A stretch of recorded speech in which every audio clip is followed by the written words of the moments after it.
Hello, and welcome back to another episode of A Blessing in Divorce. Today's episode is going to be on a slightly different topic than you might expect from me. I'm going to be talking about men's mental health. June is Men's Mental Health Month, and in Canada, June 13th is the Mental Health Awareness Day, the Men's Mental Health Awareness Day. And in that occasion, I really wanted to talk a bit about the other side of the fence, if you will, in connection with what happens when a couple goes through separation and divorce, a couple that involves a man and a woman. I think it's an important conversation to have because, of course, there's always two sides to every story. So this is a conversation to recognize patterns, behaviors, and maybe understanding a little bit of why on the other side. It's not an absolution or some kind of justification for bad behavior, whether it is men or women. So let's see what we can learn from today's conversation, maybe open our mind a little bit to that there is suffering on the other side, and also understanding that there's a whole separate journey happening there as well. You know, lately I've been talking a lot about perspective as well, and that kind of plays in here in the same way. So I hope you will join me for this conversation. Let's have an open mind and learn and maybe see things a little bit differently. It might even give you some of that closure that you have been wanting and not getting. So let's get into it. Hello, and welcome back to another episode of A Blessing in Divorce. I am so grateful to be allowed into your headset and day to day. My name is Elizabeth, and I'm the host of this podcast and the owner and founder of the Separation Club, which is the club you never wanted to be part of, but the best club to be in if you're going through separation and divorce. Here we talk about how to heal, move forward, and find love if you're so inclined. Also, motherhood through divorce, finding yourself, and creating the life you deserve. Our tools are community, sisterhood, honesty, vulnerability, spirituality, and coaching.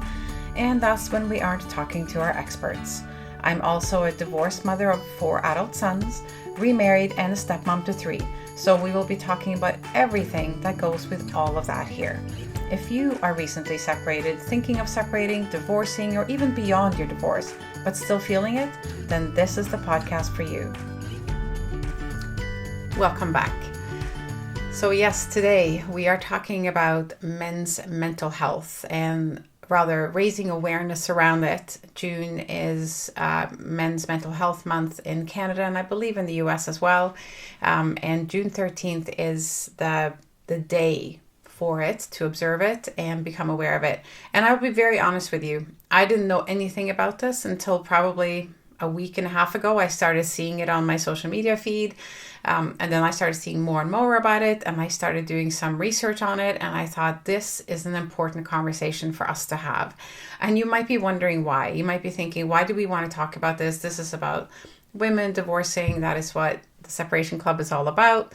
But you know what? There is somebody on the other side, and I think you probably heard me say it before. There is such an absence of kindness and consideration when the couple goes down this road, whether it is 2 women, 2 men, a man and a woman. But I think the majority of my listeners are women divorcing men. And there's an awful lot of assumptions and stereotypes and generalizations going on when it comes to men that I know are not right and that are unfair. And I think we're going to talk a little bit about that today. So I'm not exactly sure where this conversation is going. Like I said, I have some things I want to bring up, and then we'll see where it goes. So one of the statistics that really alarmed me when I was doing this research is that men are 4 times more likely to commit suicide than women. That really alarmed me. Like I actually had no idea. I had no idea that this was, I don't know if prevalent is the right word, but that it is so much more prevalent among men. Though when I see a statistic like that, it also makes sense. Because, if I was to use, again, a general or stereotypical complaint that comes from women when a marriage isn't working or even during a marriage, It's that men are not good communicators and they don't share their feelings and they don't talk about, they don't understand even how to respond to a woman sharing about her feelings. And I really believe that it is this absence of a space that is safe for them to talk about their feelings that has caused this statistic. Because when we feel down, women, when we feel sad, upset, angry, frustrated, whatever, any emotion that shows up at any time during the day, what do most of us do? Well, we phone a friend, we phone our mom, or we reach out to a coworker sitting beside us in the office, or if you're in school, you got kids, you got daughters, teenagers, they start texting their best friend and Snapchatting or doing whatever, but we reach out. We reach out, we unload the feelings, we get the support we're looking for, we get validation, vindication, whatever it is that we're looking for, we get it, and then we feel better. But men don't do that. I know certainly that my generation of men, like I look at my husband, what was he taught about feelings? You don't talk about your feelings. Feelings is for sissies and it's for girls, right? Feelings are weak, a sign of weakness. And first of all, no, they're not. In fact, it takes a tremendous amount of courage to share your feelings and to be open and vulnerable like that and to say, this is how I feel. I'm hurting right now, or I'm angry or frustrated and I need to talk to you about it. That's actually really hard to do. But it's something that we as women learn from when we're little girls. But little boys, do not learn that. What are you crying about? What's your problem? Are you going to cry like a girl? That's the kind of stuff that little boys hear. So what do they learn? Crying is bad. Crying is not the way I get what I need. Crying is not safe. Showing my feelings is not safe. So they don't, and then they learn not to. And then they get into a relationship with a woman who wants to share her feelings, because that's what you do with the people you love and you feel safe with. And now you're sitting opposite a man who potentially is receiving these feelings as, oh, I don't know what to say about that. I'm not going to talk about feelings. It's not a safe place for me to go. It's weakness. It's girly. It's like, this has got nothing to do with me. And so we get this person who's being standoffish and disconnected and doesn't engage and doesn't understand even, doesn't even know what to do with those feelings. You look at men, there's stereotypes or whatever around them. When a woman cries, a man doesn't know what to do, so he just gives in. And it's probably true in many cases. There are other men who get really angry when they see a woman cry because they feel that she's using it as a tool to get what she wants, that she's deliberately taking advantage of a weakness and is kind of asking them to feel something. So they get really angry about it. There's so much around this, so much psychology. But I wanted to kind of bring it home a little bit in the way that it gets talked about every day inside my Facebook group. Because maybe that will help us get our hands on the, how it affects us right now, and maybe how we as women can be a little bit more patient, a little bit more understanding and compassionate when it comes to being opposite a man, sitting in a conversation opposite a man and wanting him to share his feelings. So fundamentally, as human beings, we all need the same thing. We all need the same thing. We need to feel loved, that we belong somewhere. We need to feel safe emotionally and physically. And then we can start evolving into our feelings more and understanding the other things that we want in life. Energy travels through our body and opens doors for us and challenges us and presents opportunities when we're in a good, harmonious place.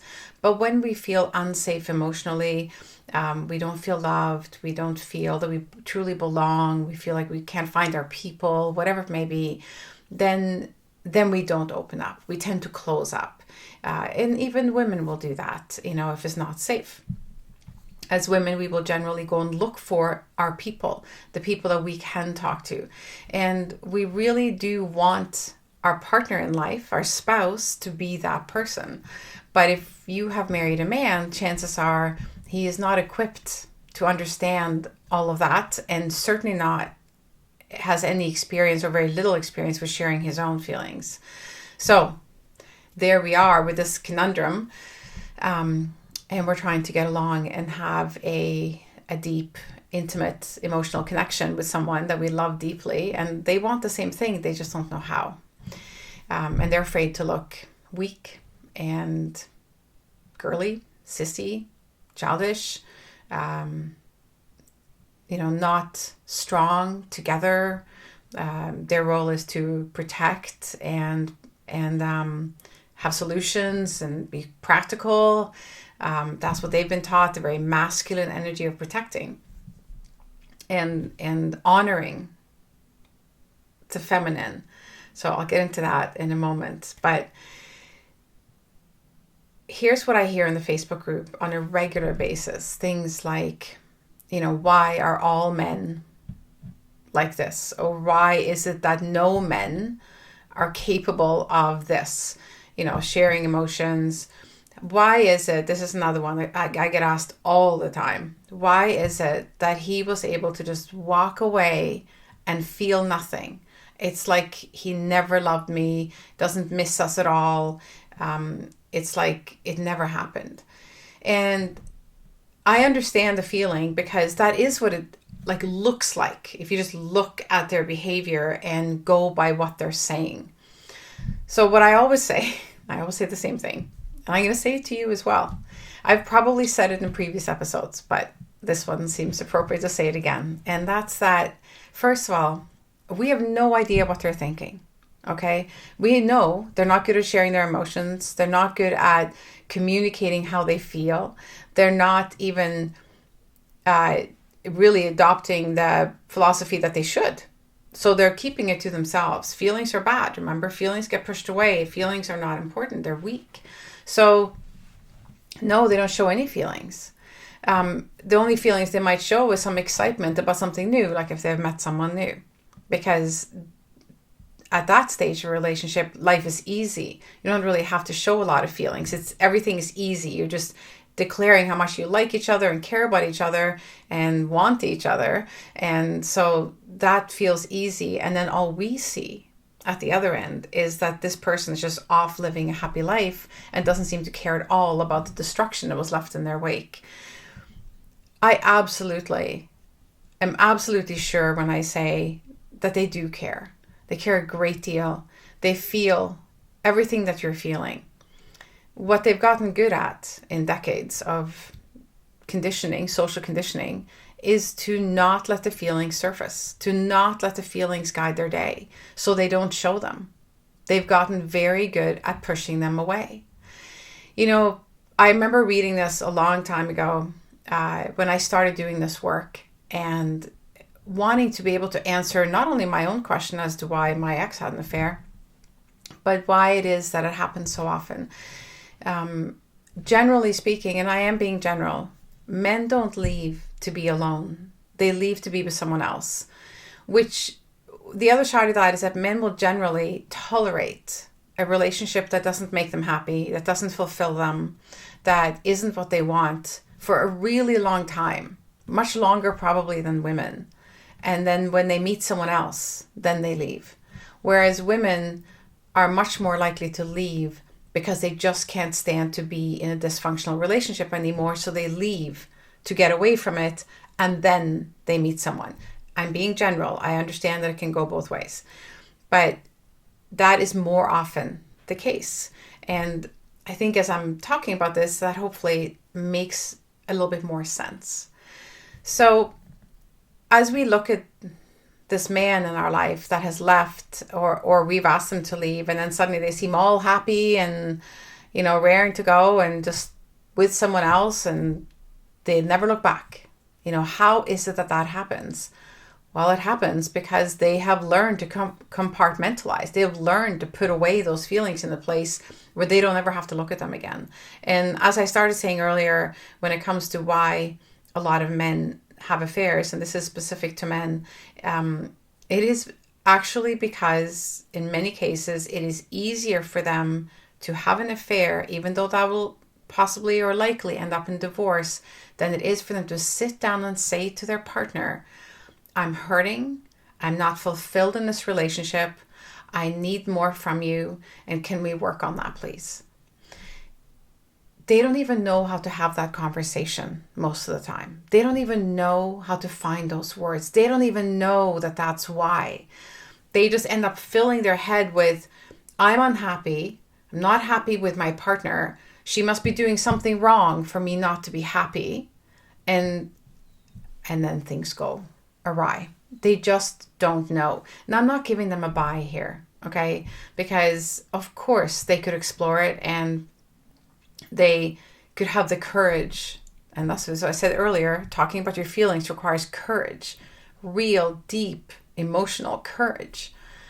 If they had the courage to sit down and cry and say, I'm not happy, I don't feel happy with you right now, not because of anything specific that you've done, but because there's something missing and I don't even know what it is. I don't even know how to tell you about this. The reality is, we probably wouldn't be very receptive. So what typically happens, and this is a pattern again in my research on this for this conversation. So let's say they were to sit down and say that to you, or something like that they're not happy and that it's about the relationship. So what do we do as women? Most likely, maybe we start crying. We get really upset. And I can't understand why you're suddenly telling me all this. Why didn't you tell me sooner? You might say something like that. You might say something like, well, what do you think? I am so fulfilled? Do you think I'm getting everything I want? You might say that. You might start listing off the times that you have tried to have a conversation and where he refused.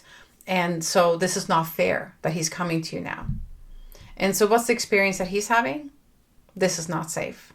And now this is about me comforting or consoling or repairing damage I've done to her because I brought it up.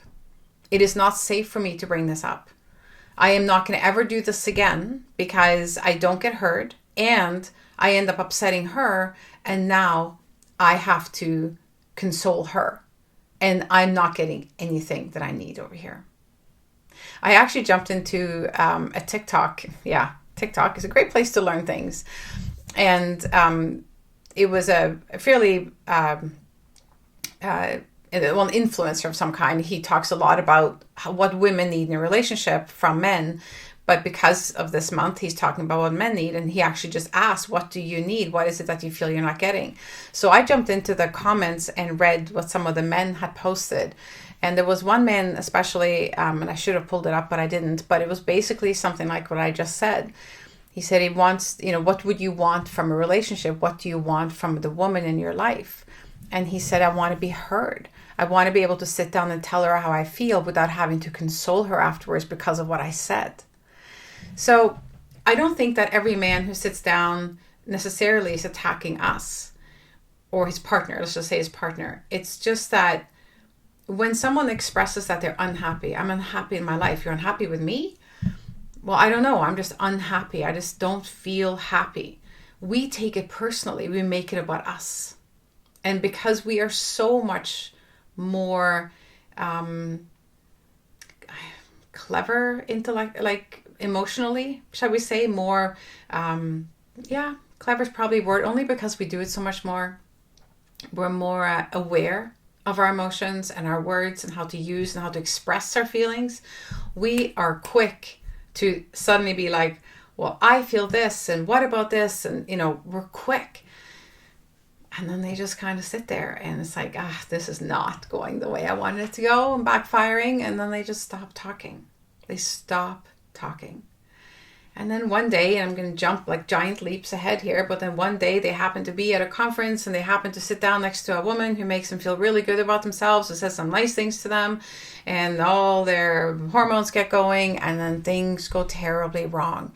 Not because she is better than you or anything, but because for a period of time, she has made him feel so good about himself, so excited about who he is in a relationship, that he wants more. And that is easier to run for that than it is to sit down with you. And I really believe this. I saw that in my ex-husband as well. Not that he ever tried to talk to me. Again, from a generation where, you just didn't as men. And I know how he was raised. I know what my ex-father-in-law is like. And there's no way that he was ever encouraged to share his feelings. On the contrary, he would have been called all kinds of names. So, men, guys, don't talk about their feelings. Like, come on, right? So it's very hard for them to do that. But they need it. They need it just like we do. They need it just as much as we do.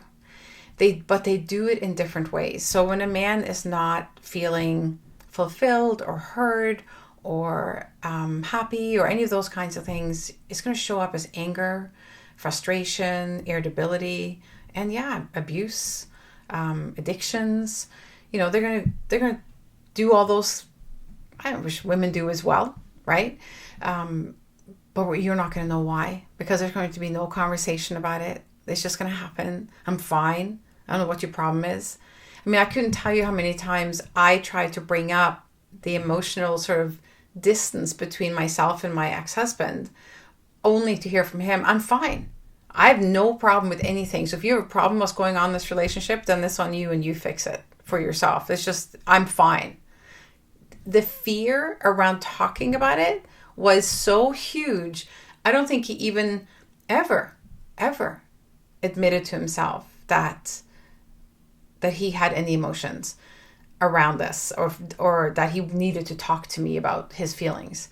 The only time that I saw that was actually really close to when I found out about the affair, and I could tell things were really, really off.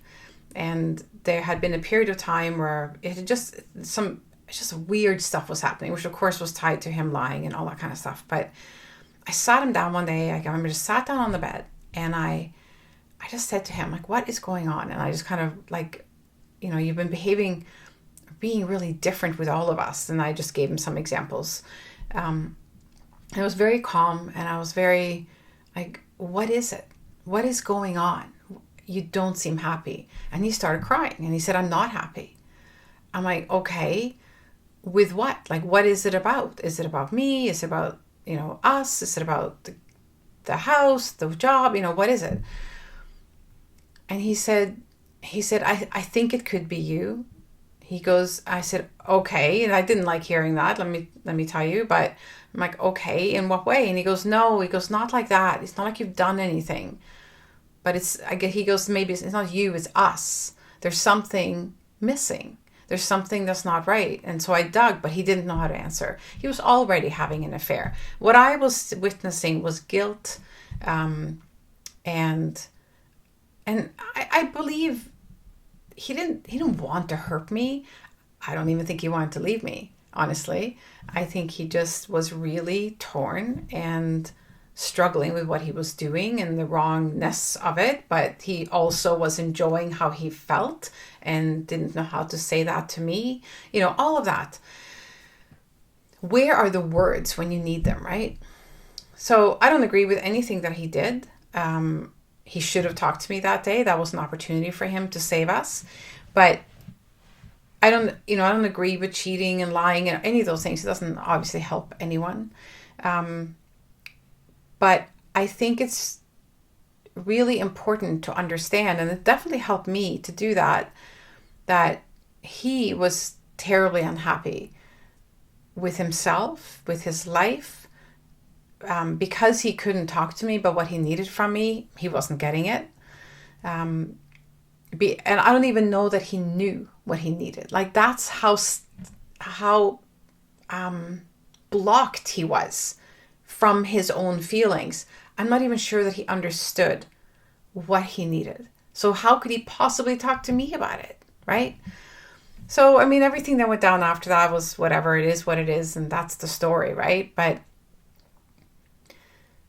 I also, in addition to seeing everything that he did wrong and how much he hurt me and the kids and how it destroyed our marriage, I also see his pain. And I saw it then. I saw it all the time. I saw it in the really bad choices he made, in the really awful things that he said to me. I never, it helped me not fall into the trap of being this victim where I was like, how could he talk to me like that? How can he do this to me? How can he do this to us? Why is he, that constant sort of victim mentality of, me, why are you doing it to me? Why are you doing it to us? I've done so much for you. I've been there for you. I've stood by you for 20 years. Like, I could have said all those things, but I didn't. I didn't think of it like that. To me, he was a man in pain. He was a person who was in terrible pain with himself, with his life. He didn't even have the capacity to understand why. Having a conversation about feelings and expectations sent him running out of the room and yelling at me. So that he just couldn't do that. So he went for the good feeling. He went for something that just was easy and new and where there was no residual resentment or any of that. He just started new. And it felt good and it felt easy.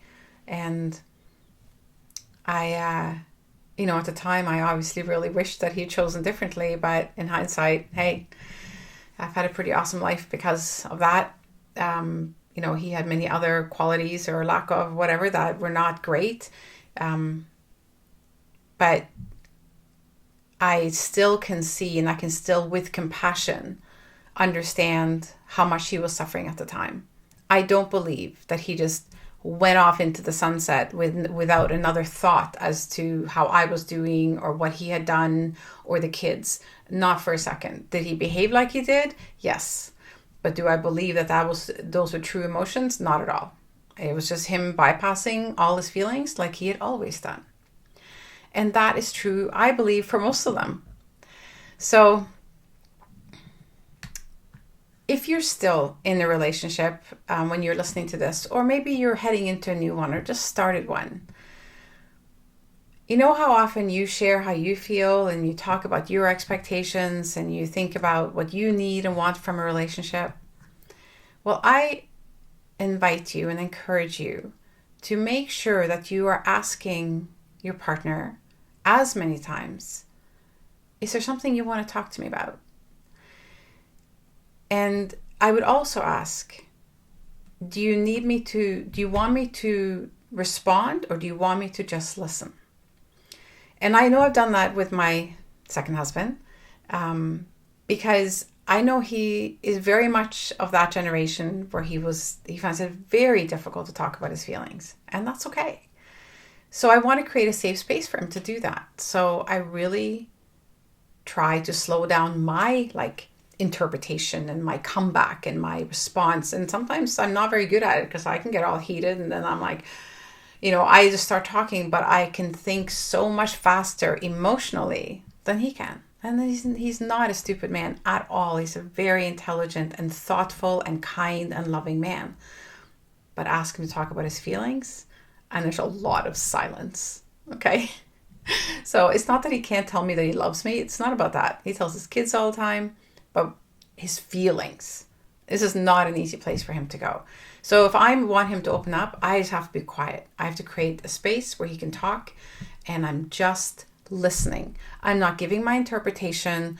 I might ask a couple of questions for clarification, but I do not interpret. I do not tell him what that means, kind of impose my understanding in any way, unless he asks me to.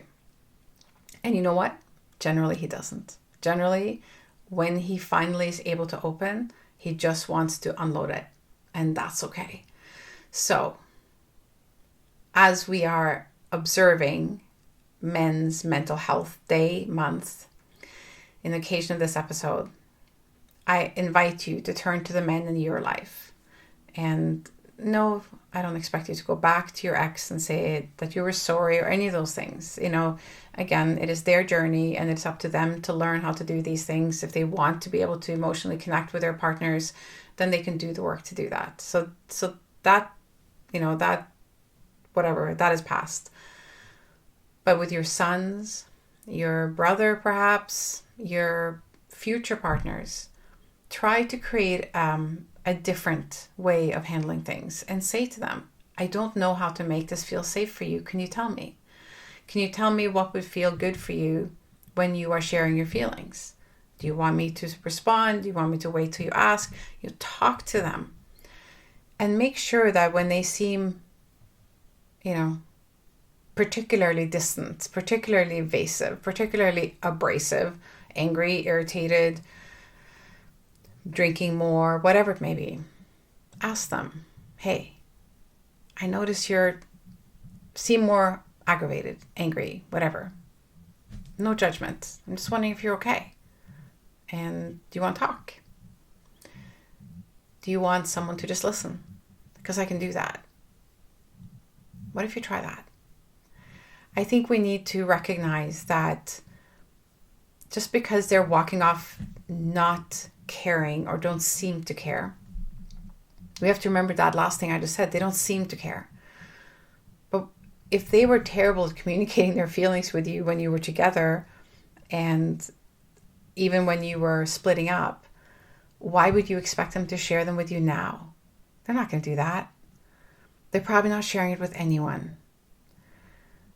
And even if they are starting to share a little bit, it might be coming out as anger, and anger directed at you. So if you're getting a lot of the, this is your fault, and they're blaming, and sort of maybe abusive behavior, narcissistic behavior, just know that they are dealing with their own demons, okay? They have their own traumas, their own work that needs to be done. They are taking it out on you. That's not okay. It's not any more okay than it would be for us to take it out on them. There are many women who are also, have been traumatized in childhood or have gone through whatever, who are abusive towards their partners, who are narcissistic, who are unkind. This happens on both sides, all right? It's just that women, generally speaking, tend to be better at sharing their emotions. So let's start creating a healthy, safe space for men in our lives to share their feelings with us and to just sit and listen. Nothing else. Just, I'm going to sit here, zip, and I'm just going to listen unless you say that you want me to say something. Let's try that with the people that are in our life. Let's start building deeper bonds and relationships with our partners and just generally speaking, the men in our life.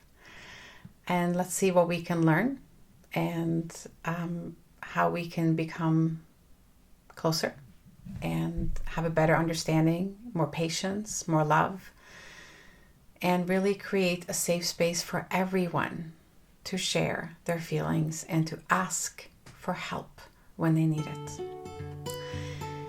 Thank you for being here for this episode. I think it was really important for us to have this conversation as well as all the other ones that we have here. So I thank you for your time.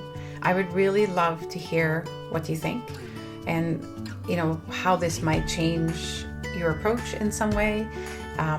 If there's somebody in your life who you are looking forward to sitting down to talk to because of this, and also share this episode maybe with some men in your life who have gone through divorce or who are struggling a bit in a relationship right now or struggling to have a relationship. Share this, please. I would really appreciate it. And when you do, make sure to tag me so that I can help out if that's asked for, or just so that I know that this is getting around. I so appreciate any and all sharing, and also that you would bring this to someone who might need to hear this. The more you leave reviews and stars, etc. on this podcast, the more people who need to see it will see it. So thank you again for being here, for being part of my group, for being a listener, which means you're someone who is growing and healing and evolving and choosing to always try to do just a little bit more, a little bit better, a little bit more of something, right? So it's been wonderful to chat with you today. Thank you so much. I wish you the most beautiful day, and until we talk again next time.